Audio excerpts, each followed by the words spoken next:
Salmo de número 41. Eu vou ler este salmo, peço aos irmãos que acompanhem aí nas suas Bíblias, a palavra do nosso Deus, que diz assim: Mestre de canto, Salmo de Davi. Bem-aventurado o que acode ao necessitado. O Senhor o livra no dia do mal. O Senhor o protege, preserva-lhe a vida e o faz feliz na terra. Não o entrega à discrição dos seus inimigos. O Senhor o assiste no leito da enfermidade. Na doença, tu lhe afofas a cama. Disse eu: compadece-te de mim, Senhor, sara a minha alma, porque pequei contra ti. Os meus inimigos falam mal de mim. Quando morrerá e lhe perecerá o nome? Se algum deles me vem visitar, diz coisas vãs, amontoando no coração malícias. Em saindo, é disso que fala. De mim rosnam a uma todos os que me odeiam. Engendram males contra mim, dizendo: peste maligna deu nele, e caiu de cama, já não há de levantar-se. Até o meu amigo íntimo, em quem eu confiava, que comia do meu pão, levantou contra mim o calcanhar. Tu, porém, Senhor, compadece-te de mim e levanta-me, para que eu lhes pague segundo o que merecem. Com isso, conheço que tu te agradas de mim, em não triunfar contra mim o meu inimigo. Quanto a mim, tu me sustens na minha integridade e me pões a tua presença para sempre. Bendito seja o Senhor, Deus de Israel, de eternidade para eternidade. Amém e amém. Vamos orar a Deus mais uma vez e vamos assim pedir a instrução do Santo Espírito para nós podemos compreender a palavra de Deus. Ó Pai bendito, torna viva agora a Tua palavra, torna viva a Tua palavra em nós, que ela traga o consolo, a edificação, ó Pai, para a qual ela foi escrita há tanto tempo atrás, mas continua ainda sendo verdadeira hoje. Assim, que o Santo Espírito, ó Deus, nos faça compreender essa palavra e nos edifique com ela, através dela. Em nome de Jesus. Amém.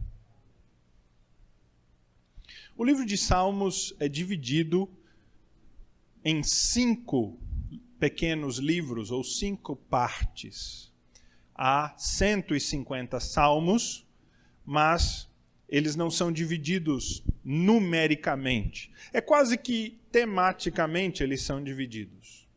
E se você olhar na sua Bíblia aí, logo no salmo seguinte, no Salmo 42, a maior parte das nossas Bíblias traz assim: livro 2, Salmos 42 a 72. O que quer dizer que o livro 1, que é do Salmo 1 ao Salmo 42, são concluídos com o Salmo 41. Os salmos foram divididos assim em 5 livros para, em teoria, se compararem aos 5 livros de Moisés, aos 5 livros da lei. 5 grandes livros da lei que comparados aos 5 grandes grupos de salmos. E eles seguem mais ou menos uma divisão temática. Na verdade, os primeiros 2 livros, até o Salmo 72, são todos salmos de Davi, que foi aquele que escreveu a maioria destes salmos.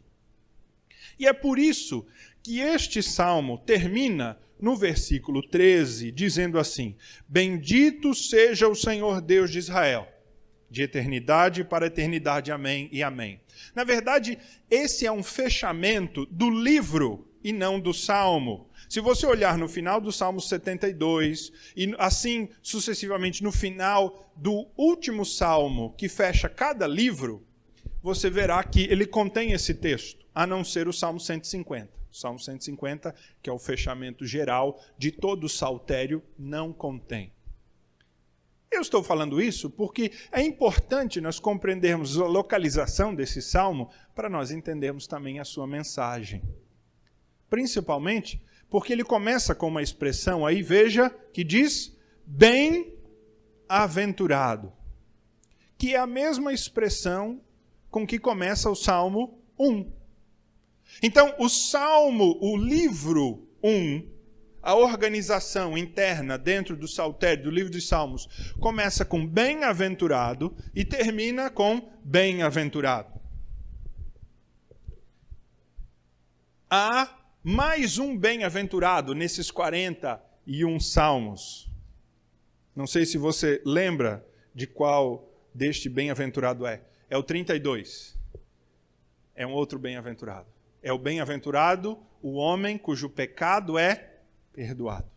Assim, nós temos 3 bem-aventurados nestes primeiros 41 salmos. Nós temos bem-aventurado o homem. Salmo 1 é bem-aventurado quem? O que medita na lei do Senhor de dia e de noite. Ele não anda, com os escarnecedores, não se assenta na roda deles, mas ele medita no Senhor dia e de noite. No Salmo 32 é bem-aventurado o que tem o seu pecado perdoado. Ou seja, a palavra de Deus, bem-aventurança. Pecados perdoados, bem-aventurança. E o Salmo 41 fala de fazer o bem, ou de retidão na vida, de ser justo e correto na vida. Porque ele diz que é bem-aventurado o que acode o necessitado. Nós precisamos entender essas duas expressões, bem-aventurado e a expressão necessitado, que também, em algumas outras traduções, é pobre, a palavra pobre. Em relação à expressão bem-aventurado, nós sabemos, ela é comumente falada, que ela diz que ela significa feliz. Certo? Feliz. Só que isso não explica muito. Porque eu posso pensar que ser feliz é algo e você pode pensar que ser feliz é outra coisa. Um pode pensar que ser feliz é quando seu time ganha, e o outro pode pensar que ser feliz é casar. Já o outro pode achar que casar não é ser tão feliz assim. O conceito de felicidade ele pode ser muito subjetivo. E é por isso que nós precisamos buscar a ideia do que é ser feliz na Bíblia.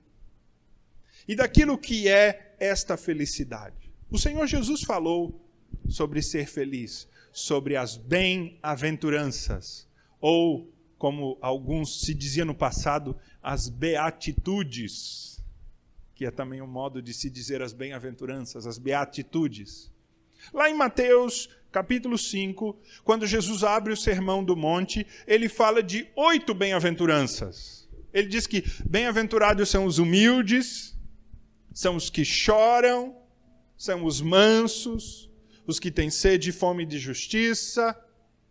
E ele vai seguindo até que ele dizer que bem-aventurados, felizes, a última bem-aventurança, são os que são maltratados, perseguidos, quando agem corretamente. É claro que poucas pessoas no mundo concordariam que é feliz ser perseguido, que é feliz ser acusado falsamente. Lá em Mateus, o Senhor Jesus diz assim: bem-aventurados sois quando por minha causa vos injuriarem e mentindo falarem mal contra vocês. Ele diz: bem-aventurados sois. O que quer dizer que, quando nós falamos de bem-aventurados, irmãos, não pense em estar com tudo resolvido. Não ter doenças, não ter problemas.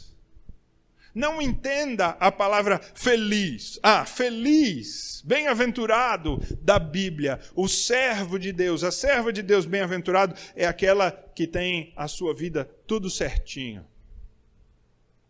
Existe isso.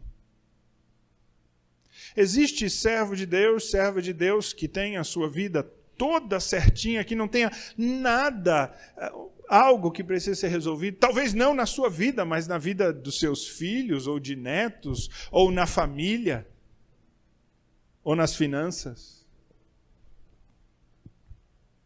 A Escritura nos ensina que esta vida é uma vida de misérias. A Escritura nos ensina que o melhor desta vida não se compara àquilo que Deus tem preparado para nós no futuro, porque esta vida é uma vida debaixo dos efeitos do pecado. E assim, quando a Escritura nos fala de bem-aventurança, ela não nos fala de uma vida tranquila, de uma vida livre de misérias, de uma vida livre do mal, de vitórias. Mas ela fala de uma vida na presença de Deus, de uma vida de paz, de plenitude na presença de Deus. Como diz o profeta Abacuque, mesmo que a oliveira não produza, que não haja gado nos currais, mesmo que os montes se desfaçam, eu permanecerei confiado no Senhor. A alegria, esta bem-aventurança que está proposta nesse salmo, ela não é uma bem-aventurança de situações. E esta é a grande diferença entre a Escritura, o ensino da felicidade na Escritura, daquilo que muitos podem pensar a parte dela. É que esta bem-aventurança, a felicidade, não está ligada a situações. E, meu querido irmão, esta é a primeira palavra que eu quero deixar a você. E se você não levar nada para casa, leve isso.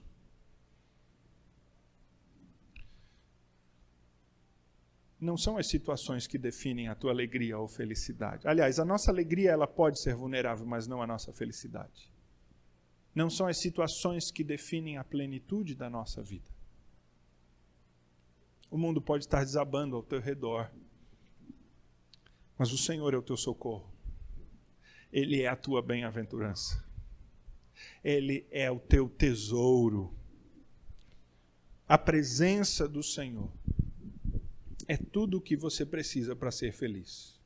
Talvez você ponha nas situações ao teu redor a frustração e o fato de você andar inquieto e ansioso. Mas a bem-aventurança vem da plena entrega e confiança no Senhor. Talvez você pode achar que isso é muito bonito no papel, mas que na prática não funciona. Não é tão assim, pastor.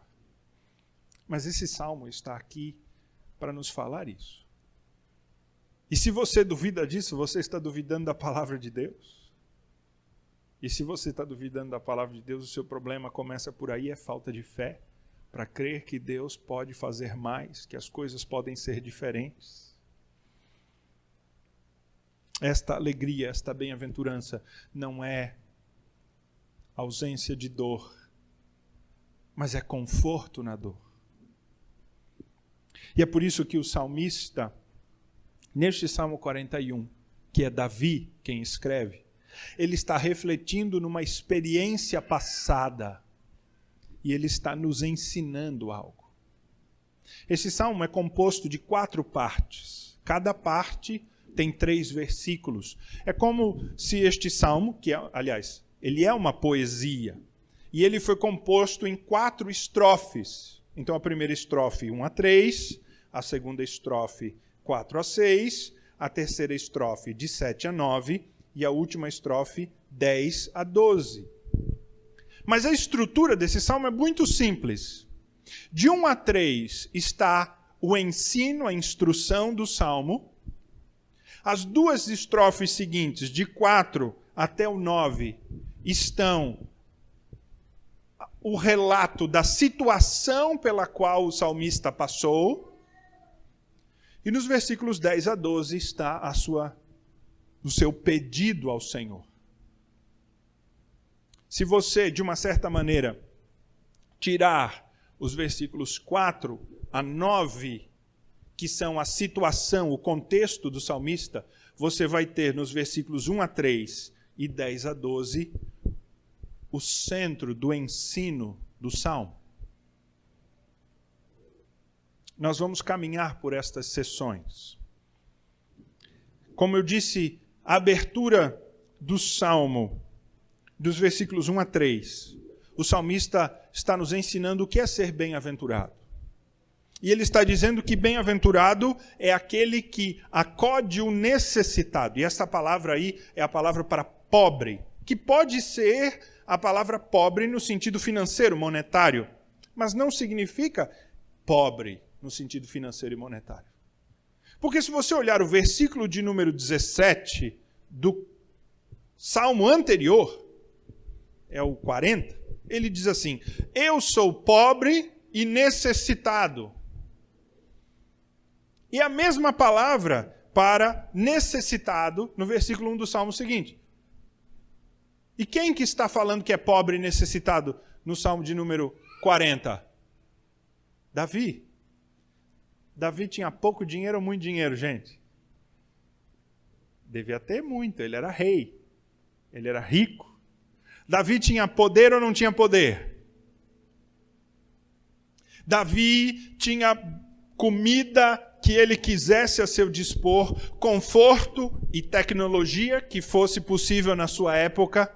Davi não tinha pessoas que pudessem servi-lo ali. Ele não era juiz de Israel. Ele não era cabeça e chefe do grande povo de Deus. Mas ele diz: eu sou pobre e necessitado. O Senhor Jesus diz que bem-aventurados são os pobres de espírito. Curiosamente, essa expressão pobre de espírito na nossa época é uma expressão pejorativa, né? Que serve como calúnia para os outros, né? Como uma maneira de diminuir. Fala, fulano é pobre de espírito. Mas aquilo que o Senhor Jesus está dizendo é que os humildes, aqueles que carecem de Deus, são estes pobres e necessitados. Mas acima disso, meus irmãos, o que Davi está nos dizendo aqui, e o que ele está nos ensinando aqui, quebrando um primeiro conceito falso que nós podemos ter, é que quem está em altas posições, tem autoridade e tem dinheiro, não é pobre e não é necessitado. Será? Nós achamos, às vezes, que os nossos problemas vão se resolver se nós tivéssemos um pouquinho mais de dinheiro. Não, se sair aquela decisão lá na justiça, aí, pastor, aí tudo se resolve. Não, pastor, olha, se eu recebesse um aumento e as coisas, se tivesse um dinheirinho só para a gente terminar aqui, pastor, as coisas iriam se resolver, aí tudo ia caminhar bem. Não, pastor, olha, se eu conseguir completar a faculdade, daí entrar no mercado de trabalho, aí assim, nós normalmente achamos que se você ganhar um cargo maior na empresa, se as situações mudarem ao seu redor, você vai ser mais feliz, ou você não vai ser tão desafortunado. Davi é, talvez, o rei que tem mais poder na sua época. Ele poderia ser chamado como dono do mundo. Aquele que dominou as nações ao seu redor, subjugou as nações ao seu redor, que vive em fartura, em abastança. Mas Davi não é livre de problemas. E você não será livre de problemas se você se tornar alguém abastado, alguém pleno. A casa do rico também tem necessidade. Talvez não necessidade de coisas materiais, mas as necessidades do seu coração são as mesmas que você tem. No barraco do pobre, há necessidade. Na mansão do rico, há necessidade. Porque no coração do homem há necessidades que só o Senhor Deus pode suprir. O ministério pastoral me permite entrar no barraco do pobre e na boa casa do abastado. E nós vemos os mesmos problemas. Apenas com algum brilho e luxo um pouco mais. Porque os anseios do nosso coração só podem ser preenchidos pelo Senhor Deus.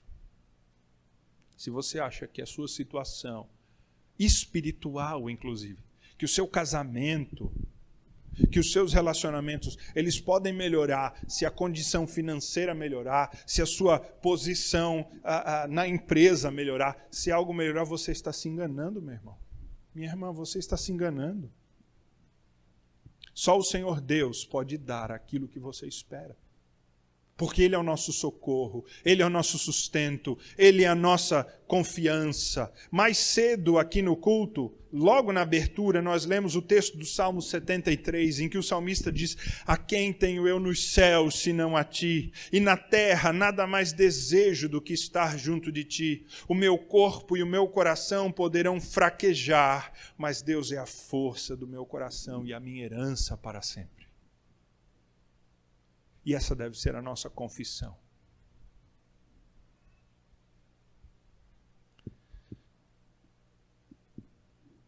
O salmista nos ensina que é bem-aventurado aquele que cuida do que tem necessidade. Porque quando ele estiver em necessidade, Deus cuidará dele. Este é o ensino deste Salmo 41.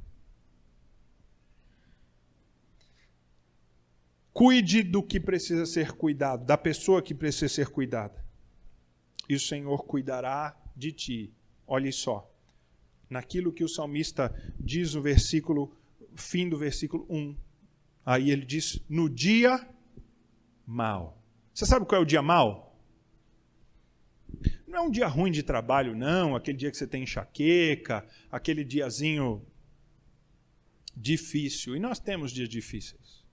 Essa expressão aqui, o dia mau, designa um período de tempo na sua vida em que tudo parece dar errado, em que as coisas parecem estar se destruindo, se acabando, não há saída, você se encontra cada vez mais atolado, como se você estivesse numa areia movediça, quanto mais se mexe, mais se afunda.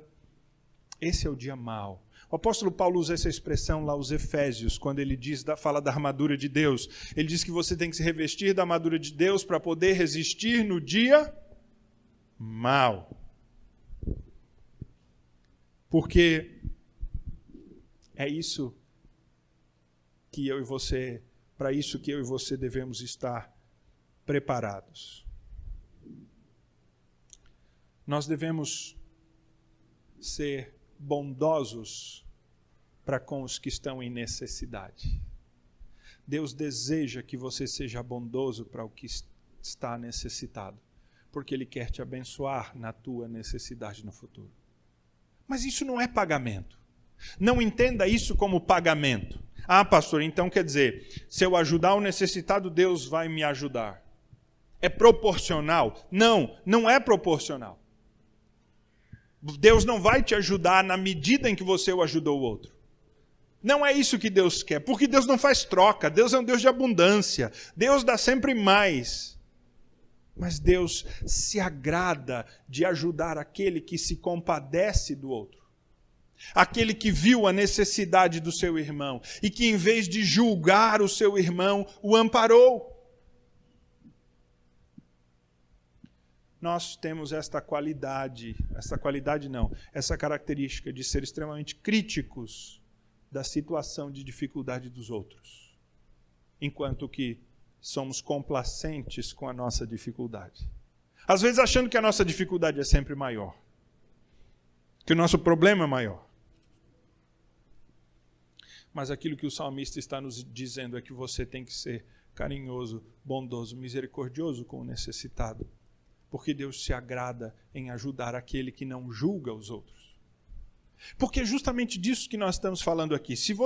Quando nós lemos o Salmo, dos versículos 4 até o versículo de número 9, em que o salmista relata nessas duas estrofes a situação que o levou, você vai ver que o salmista aqui está numa situação, primeiro, de fraqueza física, ele está doente, ele está na cama.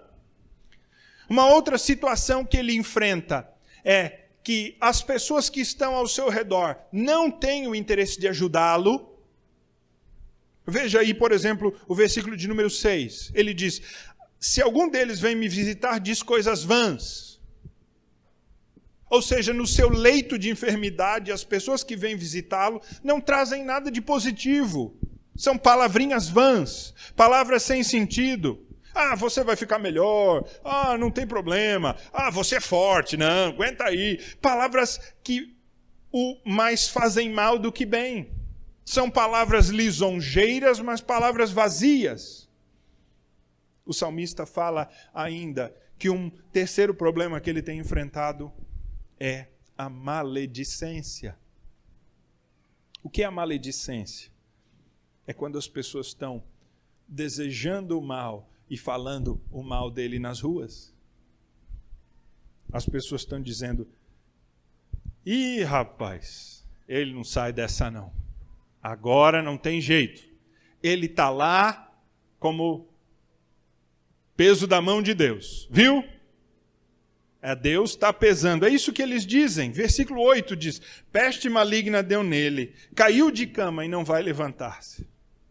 É Deus que está pesando a mão sobre a vida dele. É isso que as pessoas diziam nas ruas. Deus está castigando porque há pecado, porque há problema. Ele está sendo mal falado.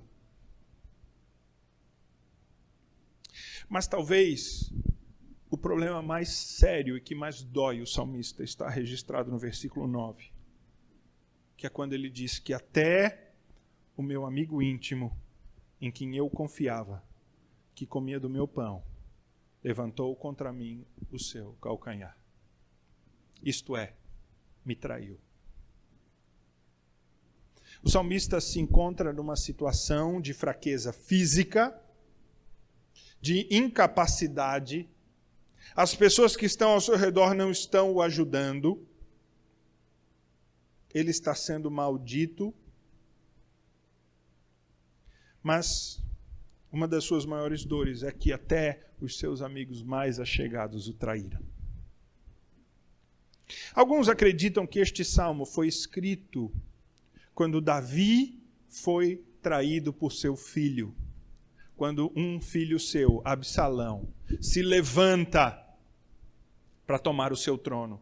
E Davi, em vez de enfrentar o seu filho, decide tomar a sua corte, e com toda a corte e uma guarda sua mais próxima, guarda real, vai para o deserto.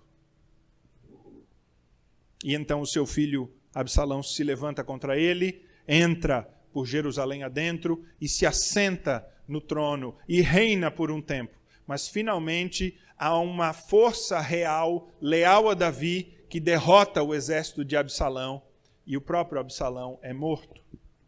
Mas nesse registro, há um conselheiro de Davi, que é considerado um dos mais achegados de Davi.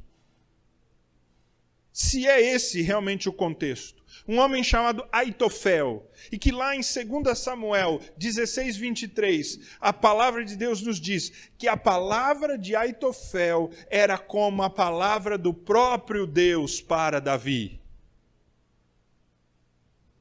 2 Samuel 16, 23. E Aitofel o traiu, incitando a revolta de Absalão, seu filho. No Salmo 55, Davi medita nesta traição e ele diz assim: se um inimigo me insultasse, eu poderia suportar. Se um adversário se levantar contra mim, eu poderia defender-me. Mas logo você, meu colega, meu companheiro, meu amigo chegado, você com quem eu partilhava agradável comunhão, enquanto íamos com a multidão festiva à casa de Deus. Você, logo você. Você, meu companheiro, meu amigo chegado, que adorava a Deus comigo.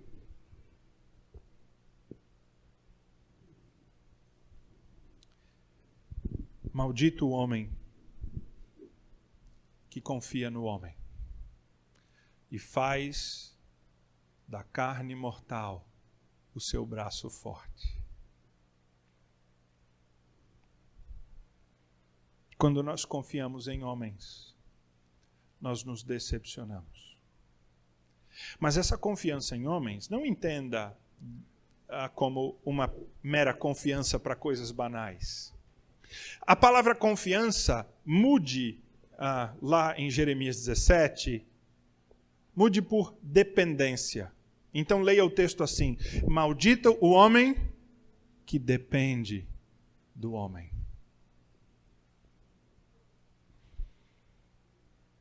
Ser traído nos magoa muito, mas a traição do amigo íntimo ela é pior do que qualquer coisa. E esta é a situação que o salmista se encontra. Fraqueza física, calúnia, difamação, traição. Nós poderíamos dizer que, de uma certa maneira, segundo padrões modernos, o salmista ele está num quadro depressivo. Poderíamos talvez diagnosticar. Ele se encontra prostrado. Ele mesmo não consegue agir. Ele está doente, ele está acamado. Esse é o dia mau. É o dia quando as suas forças se esvaem e você mesmo não tem forças para fazer nada por você mesmo. É o dia que Deus te coloca numa cama e você não tem forças para sequer sair dela. Talvez até para ir no banheiro tem que te ajudar. Esse é o dia mau. O dia mau não é um diazinho de trabalho difícil, de dor de cabeça, de uma decepção. O dia mau são os dias em que Satanás avança sobre nós. E dias assim existem, períodos assim existem para o servo de Deus. Não se engane com as falsas e mentirosas vozes que estão por aí, falando de vitória. Quando eu ligo o rádio e ouço estes falsos pregadores, o que mais ouço é a palavra vitória. Onde está a vitória para o salmista? Aqui.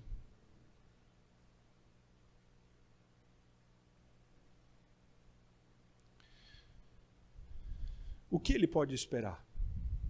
O que ele pode desejar nessa situação? Um comentarista diz que aquilo que o salmista faz aqui deve ser seguido por todos os angustiados, a quem o mundo persegue. Eles não devem se ocupar com os deploráveis erros que dizem deles, mas devem buscar a sua justiça em Deus. E quanto mais Satanás se esforçar para destruir a sua fé e distrair os seus pensamentos, mais eles devem fixar o seu espírito atenta e unicamente em Deus. Este é João Calvino, comentarista e reformador.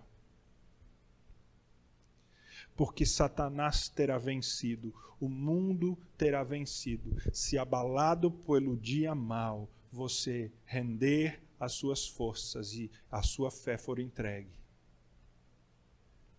Deus, irmãos, tem muitos propósitos com o sofrimento. Ele tem propósito de nos lapidar, ele tem o propósito de nos limpar do pecado, ele tem o propósito de nos fazer ver coisas que nós não víamos antes.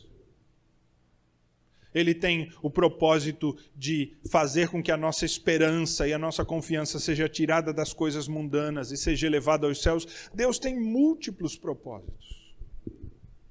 Mas Deus usa o sofrimento para o nosso benefício e para a sua glória. Qual é o pedido do salmista nesse salmo? está aí no versículo 10, a sua petição. É só uma, é simples. Senhor, compadece-te de mim e levanta-me. Às vezes, meu irmão, não são precisas muitas palavras. E às vezes nem nos vêm muitas palavras. Talvez você, numa situação assim, não consiga nem falar palavras. Mas você pode fazer essa curta oração e dizer: Senhor, compadece-te de mim e me levanta. Mas antes de orar assim, você tem que fazer um outro pedido que o salmista fez no versículo 4. Um outro compadece. Veja o versículo 4. Compadece-te de mim e sara minha alma, porque pequei contra ti. Primeira coisa que o salmista faz, antes dele pedir que Deus o levante, é que a sua alma seja sarada. Que os seus pecados sejam limpos e a sua vida seja restaurada espiritualmente. Deus pode restaurar tudo ao teu redor, meu irmão. Te dar a condição financeira, material, física que você espera. Mas se a tua alma não estiver sarada, se o teu pecado não estiver lavado, nada disso te fará bem-aventurado, feliz, pleno. O primeiro pedido do salmista é: Senhor, te compadece, limpa o meu interior. Ele olha para a sua vida e ele percebe que há pecados que precisam ser confessados. Há coisas que precisam ser mudadas no seu interior. Há desejos que precisam ser consagrados e submetidos ao Senhor. E a primeira coisa que ele diz é: Senhor, sara minha alma. Limpa o meu pecado. Não há verdadeira vitória se primeiro não houver vitória sobre o pecado. Não há verdadeira vitória na sua vida, na área material, na área familiar, na área financeira, profissional, qualquer que seja, na enfermidade ou outra qualquer, que não venha primeiro com a vitória sobre a limpeza espiritual, limpeza do pecado na tua vida. E é por isso que o salmista diz: Senhor, então, compadece-te de mim e me levanta. Deus quer que você seja limpo, que a tua alma seja sarada e que você esteja de pé. Não há dúvida disso. O próprio salmista diz no versículo 11 que se Deus o colocar de pé, ele vai perceber que Deus se agrada dele quando o seu inimigo não tripudiar sobre ele. Mas esse não é um brado de vitória humana. Ah, Senhor, me exalta sobre eles para que eu pise na sua cabeça e mostre que eu venci. Porque isso iria contra o pedido de perdão de pecados, de misericórdia. Se o próprio salmista está dizendo que Deus se compadece do que é misericordioso com o pobre, como ele pode estar pedindo que seja exaltado para humilhar os outros? No versículo 11 ele diz, 10, e levanta-me para que eu pague a estes malignos segundo o que eles merecem. Mas aqui nós precisamos entender que isso diz respeito a Davi, porque Davi é rei, e ele tem que julgar a Israel, e ele tem que lidar com esta revolta e com estes homens malignos, que não só estão querendo derrubá-lo, mas estão querendo perverter o reino do povo de Deus. E ele tem uma função como rei e como juiz a cumprir. Mas é por isso que ele está dizendo aqui, que não é com maldade, com vingança, mas ele quer que Deus o restaure para que ele cumpra o seu papel de rei. Ele diz, segundo merecem, no versículo 10, ou seja, para que eu julgue as coisas com justiça. Meu irmão, você não pode querer que Deus te levante, te exalte, para você pisar na cabeça daqueles que te perseguiram. Esse é o desejo do mal, não é o desejo que procede de um coração puro. Deus não tem prazer em te levantar e te exaltar, para que você pise na cabeça daqueles que te perseguiram. Isso não traz glória a Deus.